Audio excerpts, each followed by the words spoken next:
back to my channel, Tomcat Stitchery. I'm Whitney, and today I've got another tutorial for you. You saw a tutorial last Tuesday, which was the full bust adjustments on a knit top.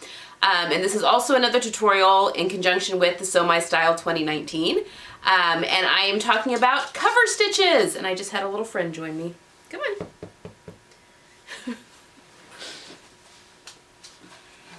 Okay, put her in her spot of honor there. Before we get started, I am wearing a Ebony Tee by SewKeyse patterns with my Dawn jeans. I kind of discovered that these went together really well because the high-waisted goes well with the crop top, and then the pinks in there. It's like I love when that happens, when things in my closet, I'm like, oh my gosh, that looks fantastic. So anyway, that's what I've got on today. So today's tutorial, I'm talking all about cover stitch. I know many of you probably don't have a cover stitch machine. It is definitely a luxury machine to own. I actually have a combination serger / cover stitch. My overlocker, serger, whatever you want to call it, also can transform into a cover stitch. It makes it sound like some kind of a robot, but it's a 2-in-1, which is a great option if you don't have a lot of room. But you do, I mean, there are steps that you have to take to go from serger to cover stitch.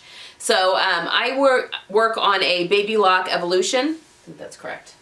Yes, a Baby Lock Evolution, and I love it. It's phenomenal. I would like to say though, for the patterns for Sew My Style this month, which are the Shona knit top and dress by Athena Kaku Patterns, and also the Jive t-shirt top and dress by Deer and Doe Patterns, you do not need a serger to sew up either of those. You can very easily sew with a ballpoint needle or a jersey needle and a small zigzag stitch. A lot of machines have an actual stretch stitch. It looks like a little lightning bolt on your machine. Or you could just regular zigzag and just narrow it and make it a little shorter, and you're good to go. You can sew knits.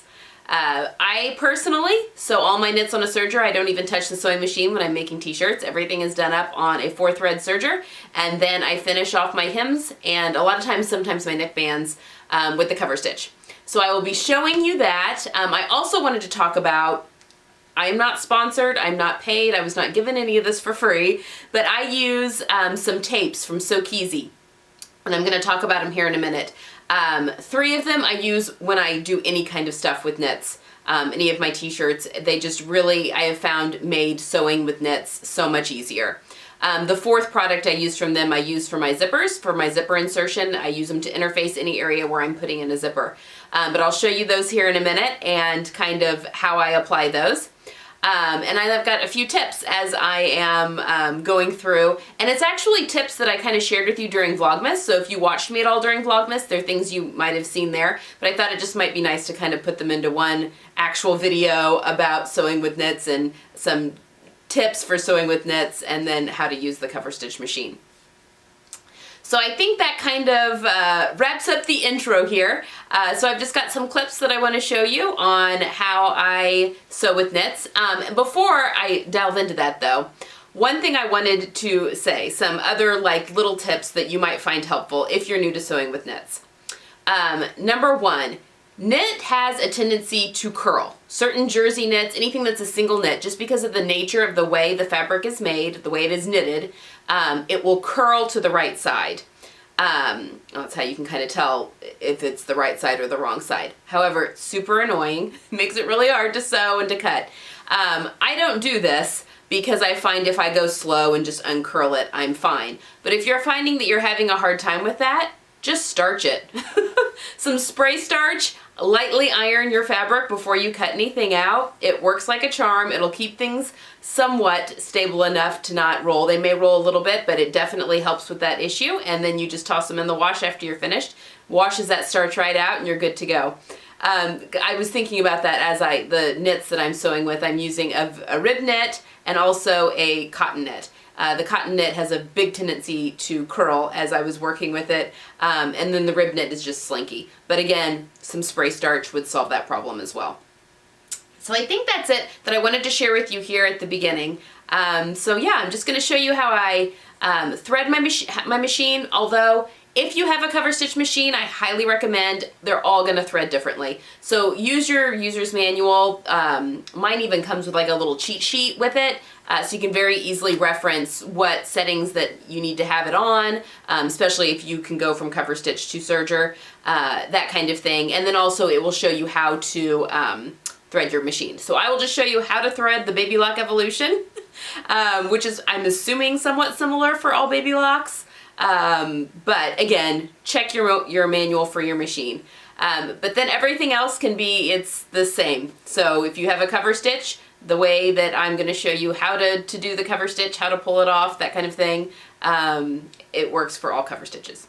So that is it. I hope you guys have a wonderful week, and I will see you on Friday with a finished lookbook of the makes of the different versions of the patterns for Sew My Style this month that I have made. So have a wonderful week, and I will see you on Friday. Bye! Okay, so I talked about tapes, and I want to show you the tapes that I used, and I kind of briefly showed you packaging. I use, let me try and make sure you can see all this.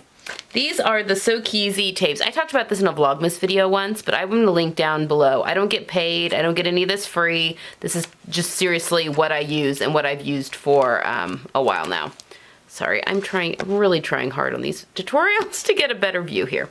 Okay, so it's this SewKeyse tape. I use the woven stay tape, and I'll show you how I apply it in a second. I use it's a 1/2 inch woven. I use a 1/2 inch knit stay tape. And I use their double-sided fusible stay tape in 1 inch.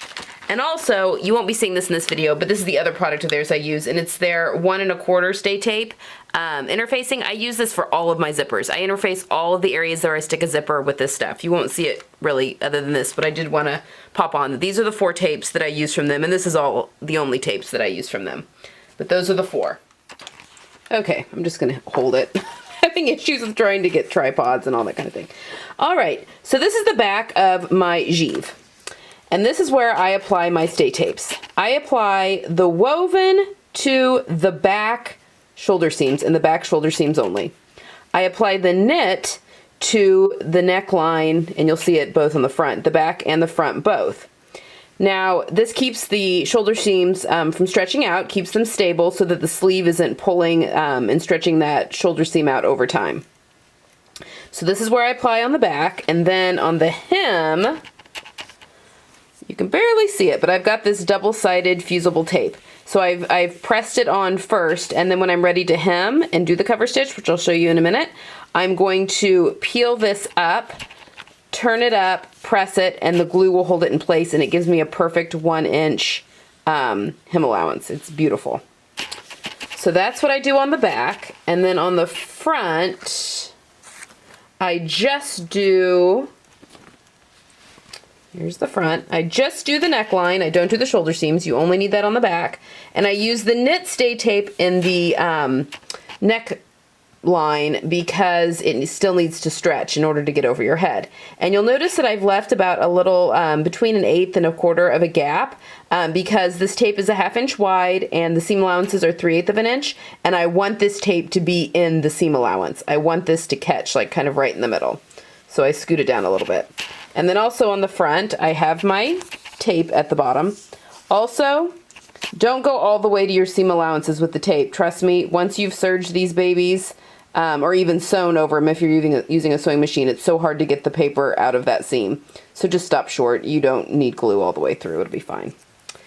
And then on my sleeves, I've done just the double-sided tape at the hem.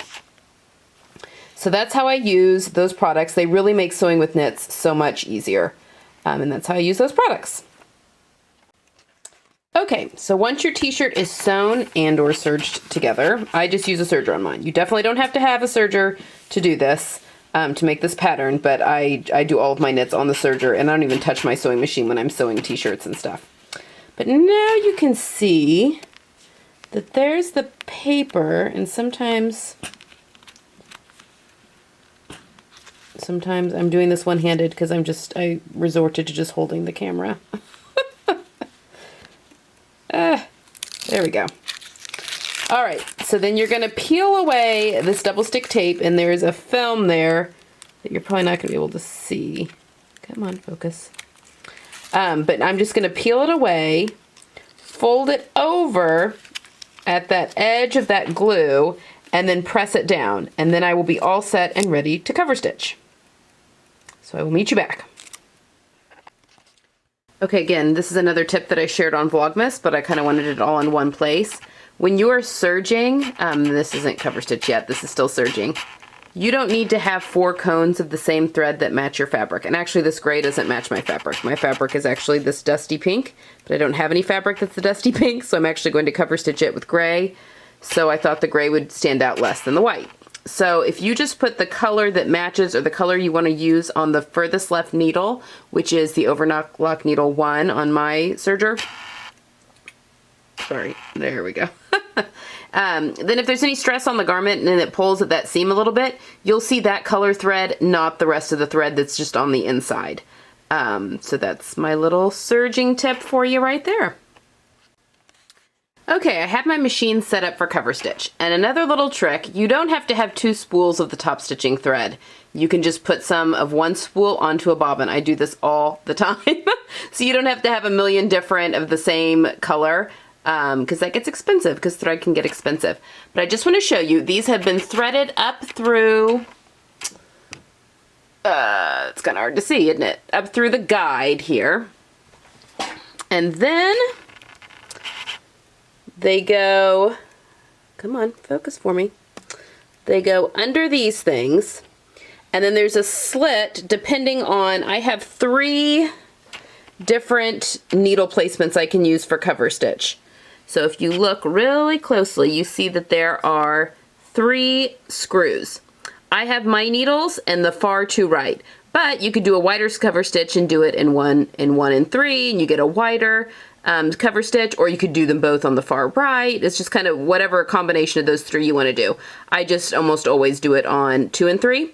I don't know why, just because. So there we go. So you've got a different little groove depending on which needle you're threading. So that's for 1, and that's 2, and that's for 3. So I have number 2 run through that groove, and they go down, up, and around, underneath this little guy here, and then this under this bar, and then they get threaded into the actual needle. Now for my the looper thing in the back, it goes here, and it goes through this way, through this little guide here, back, and then it goes down around,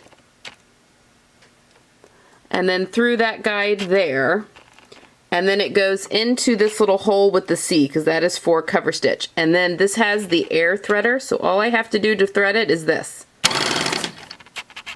Sometimes I'll pull, sorry, my autofocus is going nuts, pull a little bit more just to make sure I've got enough. And it gets shot. Oh my gosh, that's so dirty. That's so embarrassing. That's like showing you my dirty clothes. It gets shot in through there, but you can't actually, okay, I shouldn't have shown you that. You can't actually really see it very well.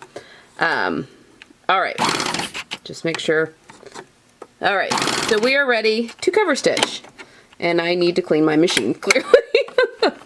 Go back up to, from threading up to serging, and we are all set and ready to cover stitch. Okay, I'm doing this through a viewfinder, so this is going to be very interesting. All right, so my hem on my Givre is all ready to go. I have put that double-sided tape on here, and it has been pressed up, so it is stuck. It is glued there, which makes this super much easier to do, especially this is a slinkier knit. You're going to raise your presser foot, which mine is raised right now. You have to start cover stitching on something. You can't start off and then go on like you would for serging. I can feel the edge here, so if you really want, I'm going to kind of feel and line up the edge, which is the cut edge here, in between these two marks. So right here on the throat or the presser foot, you see these notches. Those are exactly where the needle will hit. I don't need to bother with these two because that's for the serging. So it's these three. So these two notches here are the ones that where my needle will actually hit on the fabric. So I'm going to line up the cut edge that I can feel in between these two, so it will definitely catch that that edge. Then you've got to lower your presser foot, because I tell you, these cover stitches are extremely fiddly, so you really have to speak nicely to them, or they will act up super quick. So now it's just a matter of finding your foot pedal and punching the gas. All right, so we're going to go all the way around.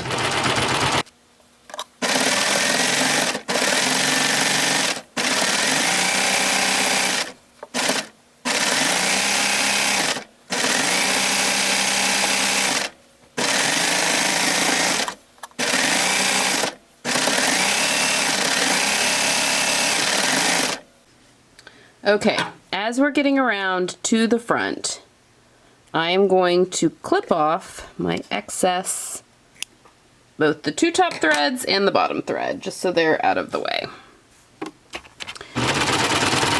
Okay, and as we approach where we've started, I'm going to line these two lines up with these two lines on the throat plate, because again, those should match.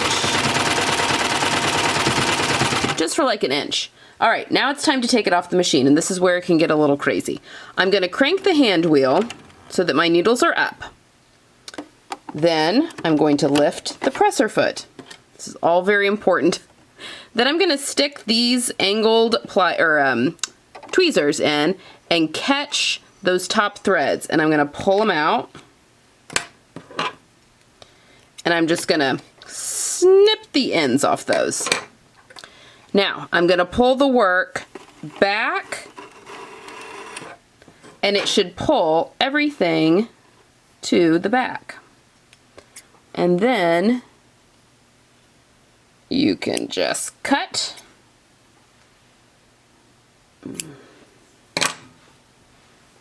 And there you go. And so all three of your threads that want to behave here. Okay. All three of your threads, so I have two gray threads and a white thread, are all on the back now. So now, I usually just take it, sorry, this is getting fuzzy, and tie it in a knot, because I'm super close to the lens here. My arms aren't long enough for this. Tie it into a knot, like so, and then clip that off, and that is how you cover stitch. So then you are left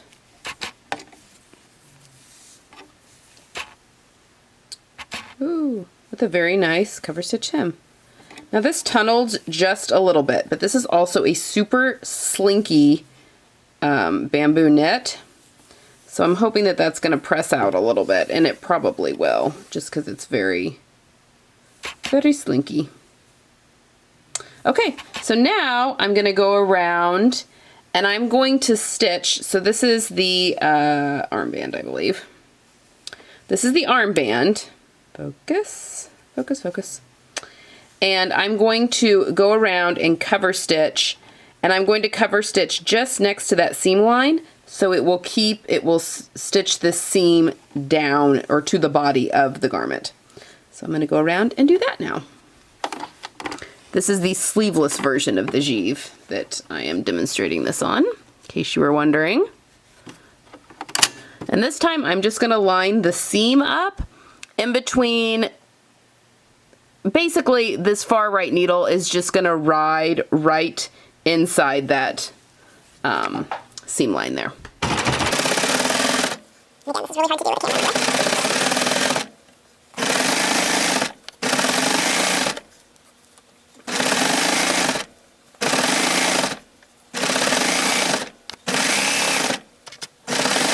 So again, as I get around, I'm just going to clip my threads, my starting threads here, just so they're not in the way.